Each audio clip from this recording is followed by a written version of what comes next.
watu walinyakua kila kitu. Ingine ni imebidi nimenunua. Sasa ile mimi niliona mahali moja hapo, ingine pale ilikuwa imefichwa. Sasa mimi nachukuanga, naambia watu hebu leta title tutaongea. Analete hii tunataka tukate hivi na hivi na mimi wamelete kwanza. Ikifika pale koji mvuko, namwambia see you again. Sasa tukionana tena uende ununue yako ile yako ya halisi, alafu uniombe title, nitakupa title, lakini hii ni ya wenyewe. Ama namna gani jameni? Sasa hiyo ikifanyika kwa yote wa matagi ni baba ajuru. Hii mtu lazima tulime mpaka aondoke. Sasa hivi vita yote mnaona mimi na charazwa hiyo, sitaki kushinda nikiongea juu yake, lakini haina mambo ingine, ni hiyo. Ni hiyo. Sasa inasikia kumetafutwa ati ule governor mwenye anataka kuletwa ambaye atafanya zile vitu mimi nimekataa. Nimewaambia sasa mumulete tu, atatupata kwa uwanja na tutakuwa na hawa.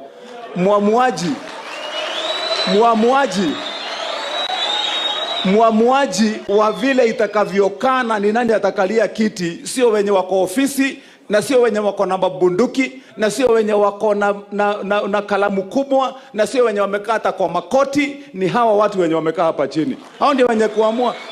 So hizo makesi wamenijezea makesi kotini za uongo. Wamenifungia akaunti zangu zote, wameharibu mpaka biashara yangu ya mikono ile nilianzia kule Nairobi. Nimesema Mungu ndiye analipa hizo. Ama namna gani jameni? Lakini kazi lazima tutafanya. Kana morenga tenywa dokebu. Lego to help to hamwe. Yes. Ogwa nego torathie na tutiraina ndio ni modo. Nimeambia watu sasa tena ya pili tuheshimiane kwa hii kazi. Mimi najua hesabu yangu. Niliomba kazi nikiwa najua ile kitu mimi nataka kufanya.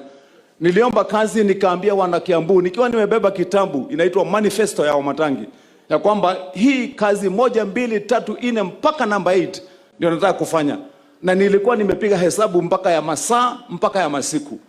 Sasa hiyo kazi nimefanya kwa miaka 3. Uchaguzi imegojea, inabakisha tena mwaka ingine mzima na miezi 6.